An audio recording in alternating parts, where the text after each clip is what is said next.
Hello everyone, again welcome to my YouTube channel. आज हम discuss कर रहे हैं पोलिनोमियल के बारे में। पोलिनोमियल दो वर्ड से मिलकर बना है, पोली प्लस नोमियल। पोली का मतलब होता है मैनी एंड नोमियल का मतलब होता है टर्म्स, यानी कि मैनी टर्म्स। जिसमें ज़्यादा टर्म्स हो वो पोलिनोमियल हो गया। अब टर्म्स क्या है, जैसे कि मान लो मेरे पास लिखा है 2x² प्लस 3x प्लस 4। ठीक है, इसके अंदर देखो जो भी हमारे पास अलग अलग ये बन रहे हैं, कॉम्बिनेशन बन रहे हैं, लेटर और डिजिट का जो कॉम्बिनेशन बन रहा है, अगर प्लस या माइनस से कोई भी सेपरेट हो रहे हैं ना, वो हमारे पास टर्म्स होते हैं। देखो प्लस से पहले हमारे पास ये है, तो ये है टर्म 1, यानी कि एक टर्म ये होगी। ठीक है, फिर प्लस का साइन आ गया, नेक्स्ट टर्म स्टार्ट, फिर प्लस का साइन आ गया, नेक्स्ट टर्म स्टार्ट। तो इस पोलिनोमियल के अंदर हमारे पास कितनी टर्म्स है? 3 टर्म्स। ठीक है, अब आगे बात करते हैं हम डिग्री की। अब डिग्री क्या होती है? डिग्री को अगर हम डिफाइन करें तो हम सिंपल लैंग्वेज में कहेंगे हाईएस्ट पावर। डिग्री का मतलब क्या होता है? हाईएस्ट पावर, यानी कि जो हमारे पास पोलिनोमियल होगी उसकी हाईएस्ट पावर हमारी होगी डिग्री। ठीक है, अब यहाँ देखो 2x की पावर 2, यानी कि हमारे पास पावर एक आई है 2। यहाँ पर कोई पावर नहीं दिख रही, इसका मतलब है पावर 1। ठीक है, यहाँ पर तो x ही नहीं है, लेकिन ऐसा नहीं है कि यहाँ x नहीं है, यहाँ x है, क्योंकि 4 जो है 4 के मल्टीप्लाई में क्या है? 1 है। ठीक है, अब कोई भी नंबर हो, यानी कि कोई भी नंबर, उसकी पावर 0 हमेशा 1 होता है। ठीक है, किसी भी नंबर की पावर 0 1 होता है। तो यहाँ पर जो 1 है ना, इसका मतलब क्या है कि 4 के मल्टीप्लाई में 1 ना होके 4 के मल्टीप्लाई में x की पावर 0 है। तो यहाँ पर पावर क्या क्या प्रेजेंट है? 2, 1 और 0। सबसे हाईएस्ट पावर क्या हुई हमारे पास? 2 हुई, तो यानी कि इसकी जो डिग्री कितनी हो जाएगी? 2। ठीक है, डिग्री के बारे में अगर हम और बात करें तो डिग्री को हमारे पास क्वेश्चन अगर डिग्री का आ भी जाता है, देखो कॉम्पिटिटिव एग्जाम हो चाहे 9th 10th के एग्जाम्स हैं, इनमें भी ऑप्शनल क्वेश्चंस भी आएंगे। तो हमसे अगर डिग्री के बारे में बात करें तो हमारे पास ऐसे भी आ सकता है कि मान लो 2x की पावर 500 लिख दिया प्लस 0x की पावर 900 प्लस 3x लिख दिया। ठीक है, हमें कह दे कि इसकी डिग्री बताओ। अब हमें ये पता है कि जो हाईएस्ट पावर होती है वो डिग्री होती है। हमारे पास एक पावर आ रही है 500, एक पावर आ रही है 900 और एक पावर क्या आ रही है? 1। ठीक है, अब हम डिग्री की बात करें, बच्चे क्या करेंगे? कुछ 900 को कहेंगे इसकी डिग्री है, लेकिन 900 इसकी डिग्री नहीं है। ऐसा क्यों है? क्योंकि यहाँ पर देखो जो x है, x के साथ जो लिखा हुआ है, x का जो कोफिशिएंट है, यानी कि x किसके साथ प्रोडक्ट हो रही है, 0 की किसी के साथ प्रोडक्ट ना, उसको 0 बना देते हैं पूरा। तो इसका मतलब जो ये वाली टर्म है ना, ये पूरी टर्म होगी खत्म। हमारे पास जो टर्म बची है 2x की पावर 500 और x की पावर 1 बची, तो यानी कि हमारे पास इनमें से हमको पावर हाईएस्ट सिलेक्ट करनी पड़ेगी। तो डिग्री हमारे पास क्या हो जाएगी? 500 हो जाएगी, ना कि 900। ठीक है, बिकॉज ऑफ 0 से मल्टीप्लाई होने की वजह से ये टर्म खत्म हो गई है। अब हम बात करते हैं मोनोमियल की। मोनो का मतलब होता है 1, यानी कि जिसमें एक ही टर्म हो। फॉर एग्जाम्पल मैंने लिख दिया 2x की पावर 50 लिख दिया, सिर्फ एक टर्म है। अगर प्लस आ जाए और कुछ और लिखा हो तो 2 टर्म हो जाएंगी। तो एक टर्म क्या होती है? मोनोमियल होती है। बाई का मतलब होता है 2, बाई 2 नोमियल, यानी कि 2 टर्म हो।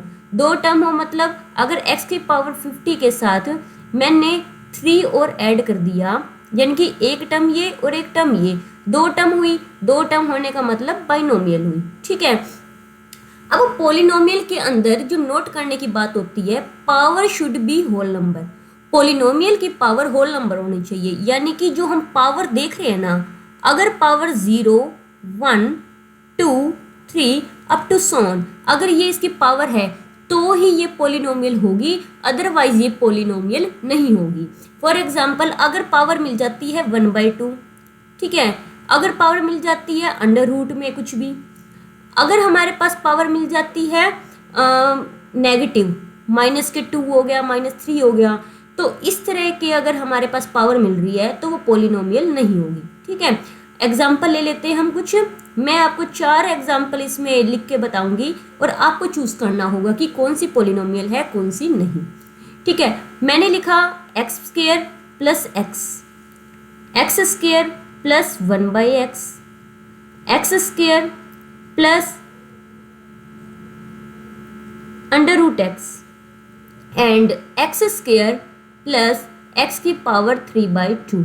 ठीक है, अब देखो साफ साफ पता चल रहा है, यहाँ पर तो 2 पावर आ रही है, ये टर्म पोलिनोमियल के लिए है, लेकिन पोलिनोमियल की कौन सी टर्म इसको रिजेक्ट कर रही है, यानी कि जो ये है पावर 3/2, तो यानी कि ये हमारी पोलिनोमियल नहीं बनेगी। ठीक है, यहाँ पर देखो x की पावर 2 है या x की पावर 1/2, तो ये भी पोलिनोमियल नहीं बनेगी।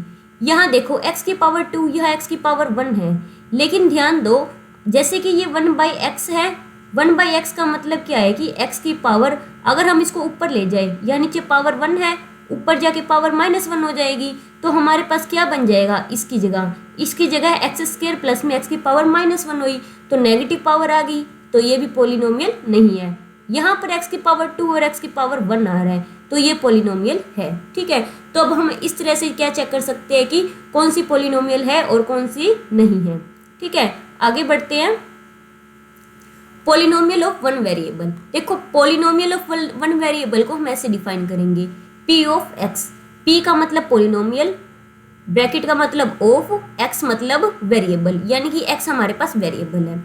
अब वेरिएबल क्या होता है, वेरिएबल 2 वर्ड से बना है। ठीक है, वेरी मतलब जिसकी वैल्यू वेरी कर सके, चेंज कर सके, एबल मतलब योग्य है, उसके अंदर योग्यता है, एबिलिटी है चेंज होने की, वो क्या होता है, वेरिएबल होता है। तो यानी कि वेरी में हमारे पास क्या होती है, जिसकी वैल्यू क्या हो, वैल्यू चेंज हो सके।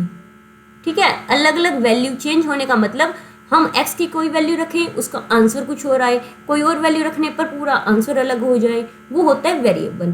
कांस्टेंट क्या होता है, जिसकी वैल्यू क्या हो, चेंज ना हो। ठीक है, जिसकी वैल्यू चेंज ना हो वो क्या होता है, कांस्टेंट। फॉर एग्जांपल 1 2 3, यानी कि 1 है, 1 की वैल्यू चेंज हो सकती है, नहीं हो सकती, 1 की जगह से थोड़ी ना 5 रख देंगे, 0 रख देंगे, 1 तो 1 रहेगा ना। तो ये क्या है, कांस्टेंट है। एक कांस्टेंट में कौन काउंट होता है, पाई हमारा कांस्टेंट में काउंट होता है। ठीक है, अब हम बात करते हैं polynomial of one variable x है। जैसे मैंने लिख दिया 3x square 3x cube 2x square plus x plus 1, ये मैंने एक पोलिनोमियल ले लिया। ठीक है, अब देखो ये पोलिनोमियल है क्योंकि यहाँ पर पावर 3 होगी, 2 होगी, 1 होगी, है ना, और यहाँ पर कुछ नहीं है, इसका मतलब क्या है, इसके साथ पावर 0 ऐड है। ठीक है, तो पावर 0 होगी, ये पोलिनोमियल है।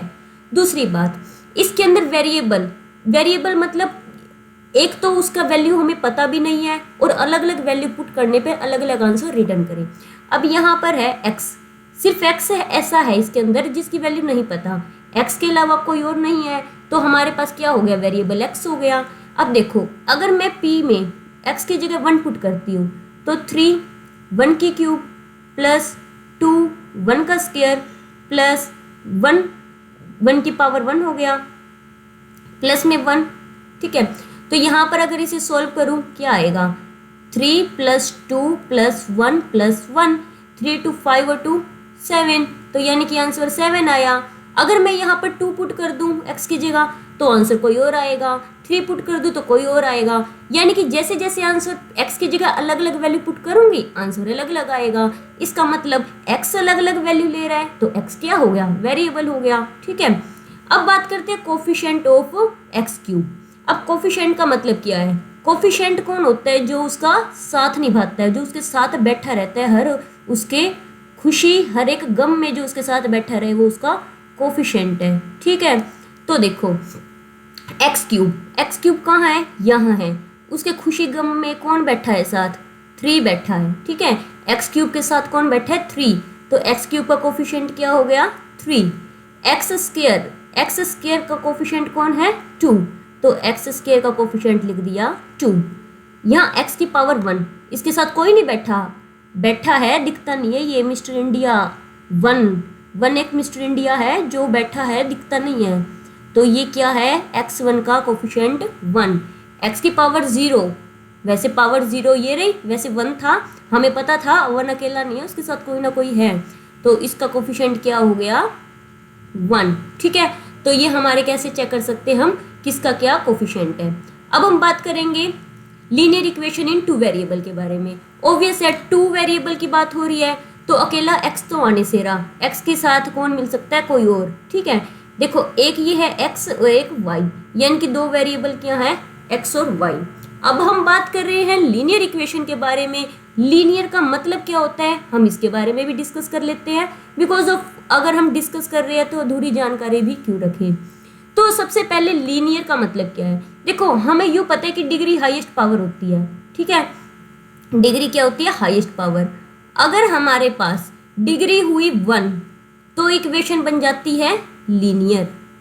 ओके, अगर हमारे पास हो डिग्री 2 तो इक्वेशन बन जाती है क्वाड्रेटिक। अगर हमारे पास हो डिग्री 3 तो इक्वेशन बन जाती है क्यूबिक, यानी कि जितनी डिग्री होएगी वैसे उसकी इक्वेशन बनती रहेगी।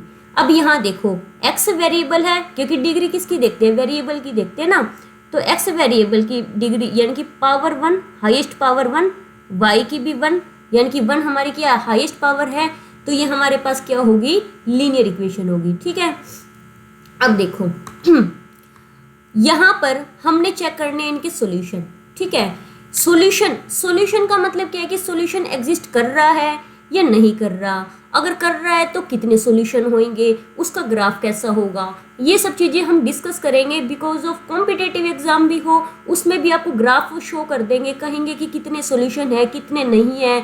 ठीक है, एग्जिस्ट कर रहे हैं नहीं कर रहे, कंसिस्टेंट है इनकंसिस्टेंट है, और चाहे 9th 10th के एग्जाम साइन में भी ये क्वेश्चंस आ सकते हैं। सो एंड तक वीडियो के बने रहना। तो सबसे पहले हमने क्या काम करना है, जो x के साथ जो लिखा होता है x के कोफिशिएंट, यानी कि x के दोनों साथी, इनको हम कर देंगे डिवाइड a1 बाय में a2। ठीक है, y के दोनों साथी जो हैं यानी कि इसके कोफिशिएंट है, इनको कर देंगे डिवाइड b1 बाय b2। जो बिना एक्स वाई वाले हैं इनको कर देंगे आपस में डिवाइड c1 बाय c2। ठीक है, एक बात याद रखना, अगर लड़ाई भी हो जाए ना, जनरली हम लाइफ की बात करें, अगर एक दूसरे का साथ निभा रहे हो तो उस लड़ाई का सॉल्यूशन मिलेगा, या कोई प्रॉब्लम है तो साथ निभा रहे हैं मिलकर काम कर रहे हैं तो सॉल्यूशन मिलेगा, वरना नहीं मिलेगा। अब देखो अगर ये दोनों आपस में इक्वल नहीं है तो ये दोनों भी कहते हैं कि तुम इक्वल नहीं हो ना, हम भी इक्वल नहीं होंगे, हम तुम्हारा साथ निभाएंगे। ठीक है, तो साथ निभाएंगे तो क्या होगा, सॉल्यूशन मिलेगा, सॉल्यूशन हमारा एग्जिस्ट करेगा। अगर सॉल्यूशन मिलता है, सॉल्यूशन मिलने का मतलब क्या होता है कि कंसिस्टेंट होना, सॉल्यूशन मिलेगा तो ही कंसिस्टेंट होगी, वरना कंसिस्टेंट नहीं होगा। ठीक है, तो यानी कि दोनों इक्वल नहीं है तो सॉल्यूशन मिल रहा है और कंसिस्टेंट होगा। अब बात ये आती है सॉल्यूशन मिल रहा है तो सॉल्यूशन कितने होंगे। ठीक है, हमारे पास देखो ये दोनों लाइन को यानी कि इक्वल के साइन को लाइन काट रही है, काटने से एक याद रखने का तरीका है कि जो इसका ग्राफ बनने वाला है ना, लाइन एक दूसरे को काटेंगी। ठीक है, यानी कि काटने को हम क्या कहते हैं, इंटरसेक्टिंग लाइन। इंटरसेक्ट कर रही है, इंटरसेक्ट। ठीक है, लाइन क्या कर रही है, इंटरसेक्ट कर रही है। जब एक लाइन के ऊपर दूसरी लाइन गिरती है, ये गिर रही है इसके ऊपर और इंडिपेंडेंटली गिर रही है, गिरती है तो जितनी बार गिरती है, जितने पॉइंट पर गिरती है उतने सॉल्यूशन मिलते हैं। हमें पॉइंट कितना मिल रहा है, 1, यानी कि हमें 1 पॉइंट मिल रहा है तो 1 सॉल्यूशन मिल रहा है। 1 का दूसरा नाम क्या है, यूनिक, यानी कि हमें कैसा सॉल्यूशन मिल रहा है, यूनिक सॉल्यूशन मिल रहा है। ओनली एग्जैक्टली 1 सॉल्यूशन हमें मिल रहा है। ठीक है, तो दूसरी बात, अब यहाँ पर हमें 1 सॉल्यूशन मिला, लेकिन लाइंस कैसी है, ये इंडिपेंडेंट है। तो अगर हमारे पास इन लाइंस के बारे में बात करें, क्योंकि ये अपने आप में जा रही है, वो अपने आप में जा रही है, लेकिन एक बार काटते हुए जरूर जा रही है, तो लाइन कैसी है, ये इंडिपेंडेंट लाइन है। देखो ये वाली चीज़ें इग्नोर करने की नहीं है, क्योंकि क्वेश्चंस जो होते हैं बेसिक नॉलेज में से ही पूछे जाते हैं, और मोस्टली क्या होता है कि बेसिक नॉलेज को हम इग्नोर करते हैं, हम कहते हैं छोटी छोटी बातें हैं, जबकि हमें उसके बारे में पता भी नहीं होता। तो हर एक चीज़ को हम डिस्कस करते हुए चलेंगे इस वीडियो में, डीपली हम पढ़ने वाले हैं। नेक्स्ट है कि अगर हम a1 बाई a2 जब कर रहे थे, x1 के कोफिशिएंट्स b1 बाई b2 कर रहे थे, b1 बाई b2 y2 के कोफिशिएंट्स, एंड C1/C2 जब कर रही थी, ठीक है, वो इक्वल नहीं थे तो लाइन क्या कर रही थी, इंटरसेक्ट कर रही थी, ठीक है। अब क्या है कि हमारे पास इस बार कंडीशन क्या लेके चल रही है कि ये दोनों इक्वल हैं और ये भी इक्वल है। ये कह रहे हैं कि तुम दोनों इक्वल तो हम भी इक्वल, साथ निभा रहे हैं, तो ऑब्वियस है भाई सॉल्यूशन मिलेगा, सॉल्यूशन एग्जिस्ट करेगा। सॉल्यूशन अगर एग्जिस्ट करेगा तो सिस्टम कैसा होगा, कंसिस्टेंट होगा, है ना। सॉल्यूशन एग्जिस्ट कर रहा है तो सिस्टम कंसिस्टेंट होगा, तो कंसिस्टेंट तो होगा। अब इसका ग्राफ कैसा बनेगा, इक्वल है ना, इक्वल, ठीक है, यानी कि लाइन जो है इक्वल, यानी कि सेम लाइन रहेगी। एक्चुअल में ये लाइन दो है, लेकिन एक के ऊपर एक लाइन गिरी हुई है, यहाँ पर एक लाइन के ऊपर दूसरी लाइन क्या है, गिरी हुई है, इसलिए दोनों की कॉमन लाइन यहाँ पर शो हो रही है। मैंने क्या कहा था पिछले क्वेश्चन में, अगर एक लाइन पे दूसरी लाइन गिरे तो जितने पॉइंट पर वो काटती है उतने सॉल्यूशन होते हैं। एक बार गिरी, एक पॉइंट पे काटा, ये देखो ये तो पूरी की पूरी गिरी पड़ी है, कितने पॉइंट मिल रहे हैं, बहुत सारे पॉइंट मिलेंगे ना, हम काउंट ही नहीं कर सकते ना पॉइंट्स। तो यानी कि इस केस में क्या होगा, इनफाइनाइट पॉइंट मिलेंगे, इनफाइनाइट मैनी सॉल्यूशन, है ना, इनफाइनाइट मैनी सॉल्यूशन मिल रहे हैं हमें, और इनफाइनाइट मैनी सॉल्यूशन मिल रहे हैं, और क्या कहेंगे हम साथ में, ऐसे कह सकते हैं कि एट लीस्ट वन सॉल्यूशन और infinite many solution, at least one और इनफाइनाइट मैनी सॉल्यूशन, ठीक है। और लाइन का नाम क्या है, कोइंसिडेंट लाइन। लाइन क्या कर रही है, को मतलब कॉमन, इनसाइड एक दूसरे पर जा रही है, कोइंसिडेंट लाइन, ठीक है, कोइंसिडेंट लाइन हमारे को मिल रही है, ठीक है। और लाइन क्या है, अब देखो, अब लाइन डिपेंडेंट है या इंडिपेंडेंट है, इसकी भी बात करते हैं हम। एक बात बताओ, यहाँ पर एक पेन है, एक पेन के ऊपर मैंने दूसरा पेन रख दिया, टिका हुआ है दूसरा पेन इसके ऊपर, अगर मैं ये नीचे वाला पेन जो की है ये हटा दूं तो ऊपर वाले पेन के साथ क्या होगा, वो नीचे गिर जाएगा। क्यों गिर जाएगा, क्योंकि ऊपर वाला पेन नीचे वाले पेन पर डिपेंडेंट है। इस तरह से ये लाइन क्या है, दूसरी लाइन पर डिपेंडेंट है। तो लाइंस कैसी है, ये डिपेंडेंट लाइन है, कैसी है ये, डिपेंडेंट लाइन, ठीक है। और इस वाले में लाइन कैसी थी, इंडिपेंडेंट थी, ओके। सो नेक्स्ट हम डिस्कस करते हैं। अब देखो यहाँ से ना आपको ग्राफ से साफ साफ पता चल रहा है, लाइन एक दूसरे के ऊपर नहीं गिरी, नहीं काट रही, साफ साफ पता चल रहा है हमको सॉल्यूशन नहीं मिलने वाला, है ना। सॉल्यूशन नहीं मिलने वाला, आपको ये भी पता होगा सॉल्यूशन तब नहीं मिलता जब वो साथ नहीं निभाते। इसका मतलब क्या होगा कि A1 में A2 इक्वल होगा B1/B2 के, लेकिन इक्वल नहीं होगा C1/C2 के। देखो इस क्वेश्चन, ये वाला जो कॉन्सेप्ट है ना, इसमें से सिर्फ इसमें से हमारे पास क्वेश्चन बन सकता है कि पैरेलल लाइन कब होंगी, और कंडीशन दे रखी होंगी। कंडीशन में आपके पास एक ऑप्शन ये भी मिल सकता है कि A1/A2 इक्वल नहीं होगा B1/B2, इक्वल होगा C1/C2 के। आपके पास ये कंडीशन भी मिल सकती है, लेकिन ये वाला ऑप्शन बिल्कुल भी करेक्ट नहीं करना। ध्यान रहे कि पहले दो इक्वल होंगे, लास्ट के दो इक्वल नहीं होंगे, और ये दोनों एक दूसरे का साथ नहीं निभा रहे हैं, तो हमारे पास सॉल्यूशन नहीं मिलेगा, नो सॉल्यूशन। और सॉल्यूशन नहीं मिलेगा तो लाइन भी एक दूसरे को नहीं काटेगी, और इस टाइप की लाइन को हम क्या कहते हैं, पैरेलल लाइन कहते हैं। कैसी लाइन कहते हैं, पैरेलल लाइन, ठीक है। तो आगे हम करते हैं इन पर बेस्ड कुछ एग्जांपल्स।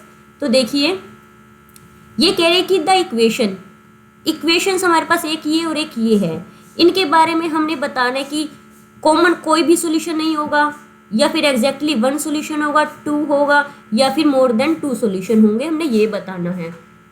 तो हम क्या करेंगे, सबसे पहले x के कोफिशिएंट्स लिख लेंगे।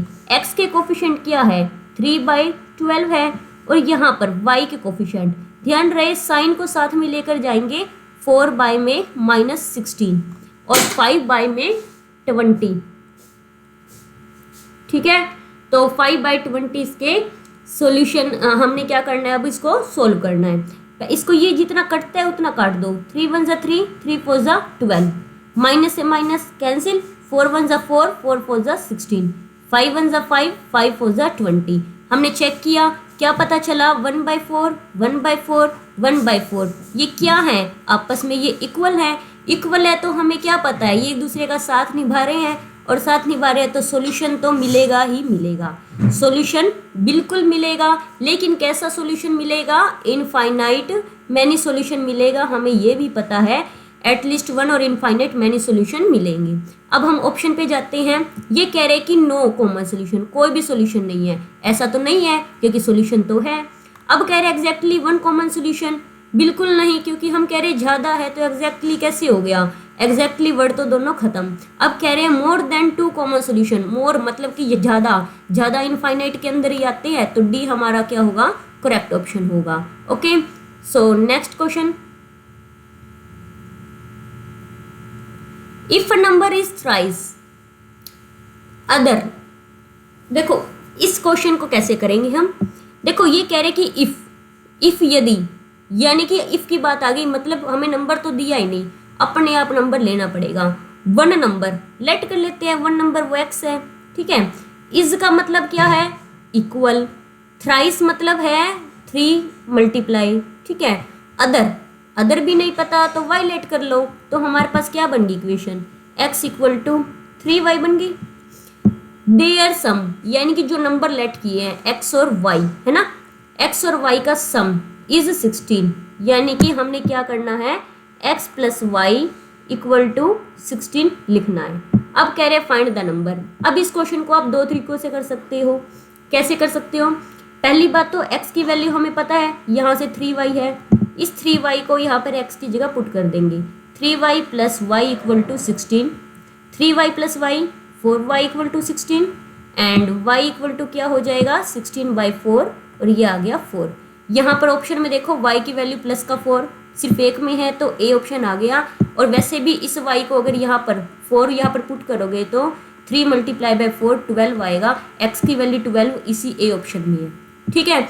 दूसरा क्या तरीका है? हमारे पास क्या है कि x इक्वल टू 3y है, और क्या है हमारे पास? x plus y equal to